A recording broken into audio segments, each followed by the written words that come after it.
Kevin Durant's beef with Michael Rapaport came to a full head of steam. Michael Rapaport released the text messages of Kevin Durant going in on him. A lot of racial slurs, epithets, curse words, the normal. And Kevin Durant, his response was, well, I hate you had to see that. What's your response to the reaction to the social media messages that were made public on social media? I'm sorry that people seen the language I use. It's not really what I want people to see and hear from me. And that, ladies and gentlemen, depicts the whole scene back and forth. Kevin Durant isn't mad that whole thing went down. He's just mad that you had to see it. He's mad that he got caught. You can see in the interview itself, he was just like, he was looking down like, this mother effer, man, he released my texts or my DMs or whatever. That's one of the key things that, these guys growing up in the social media age have to understand.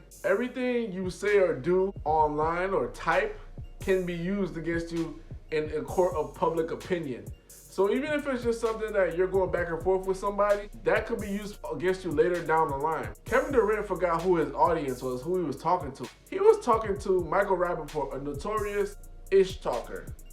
Not Michael Rapaport, a notorious boxer. Not Michael Rapaport, a notorious hood dude. Not Michael Rapaport, gangster from around the way. He was talking to Michael Rapaport, notorious ish talker, turned commentator, commentates on sports and stuff like that. You can't get into it with a person that talks for a living. That's just not the way it works. If you want to fight somebody that fights for a living, that makes sense. But if you want to get into it with somebody who talks for a living, then you're out of the element. If Kevin Durant was beefing with one of his cousins and they was going back and forth, cussing each other, calling each other the third or whatever, my F this, F your mom this, perfect. But Kevin Durant forgot his audience. That's what led to Michael Rapaport leaking the DMs. Because Michael Rapaport, he was doing his best effort to make Kevin Durant look bad. A la Kirk Franklin's son, when he tried to record their call and leak it to everybody, saying, this is how my dad talks to me. If you think I'm bringing this paper, let me say it like this. When your bitch ass starts that gets backfired on Kirk Franklin's son, backfired on Michael Rapaport as well, to a certain extent. Because now the problem is Kevin Durant has to come out and apologize.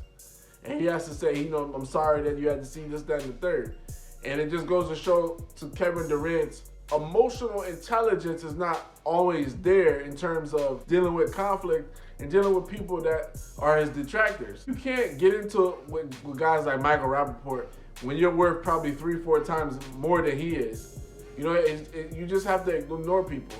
I don't know who it's going to take to speak with him, calm him down and sit him down and say, Kevin, I know maybe it's his mom who he respects the most, his brother, his uncles, whatever it is. You got to take a detox from the social media because that really could hurt his brand, especially let's just say he said something to the degree of like what Miles Leonard said. Because Miles Leonard doesn't have a job right now in the NBA. He got cut by the Oklahoma City Thunder due to what he said in a video game with a racial slur. What if one of those things that he said in the DMs that got released was a racial slur? Now Kevin Durant, that could get him canceled. Today we live in a cancel culture. And this is the thing that I don't understand about these guys today. Growing up in my generation, I hate to say this because I'm not even that much older than Kevin Durant. Growing up in my generation, you didn't want what you did to be on camera. You didn't want there to be a paper trail. You didn't want people to see what you said or what you did. You didn't want people recording your crimes, recording your goofs. Nowadays, everything is like always online for everybody to see. Everybody's posting everything. It's like, KD, if anything, why didn't you just go and talk to him? There has to be a certain point where these guys decide, like, we're not going to share everything in our lives. And that's what you got to understand. Like, that's why you won't see, like, Jay-Z on a lot of social media or, like, Beyonce, like, she only puts certain things, like, she's performing and stuff like that. They're not going to give you their whole life. And that's, Dr. Dre said this eloquently. He said a lot of artists, the reason why they're not as big as they are or they should be is because they share everything that they do on social media, and therefore you lose the mystique because you're so inundated with everything everybody's doing. And that's what with Kevin Durant. We've seen this with the burner accounts. We've seen this with him responding to tweets. We've seen that, like, people know that this is their meal ticket. They can say something bad to Kevin Durant and then he responds, shoot him a DM, and then now they're trying to get famous off that. Now there's litigation. Michael Rapaport is reaching out to his lawyers to sue Kevin Durant, and that's what happens. Will Smith said something very impactful. He was talking to his niece, I believe. She said, name one thing you never expected about becoming famous. He said, every day I get sued.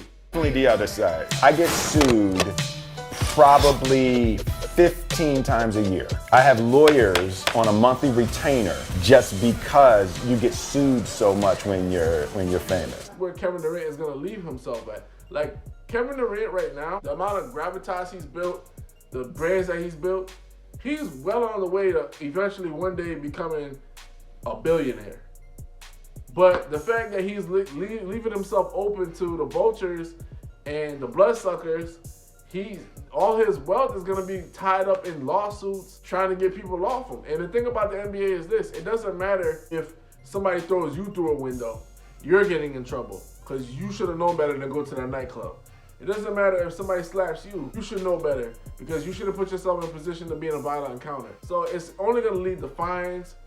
I know right now it's like, who cares? I got all this money, but at the end of the day, certain things take a life of their own and circumstances change. They say like with money, it's not about how much you make, it's about how much you can keep.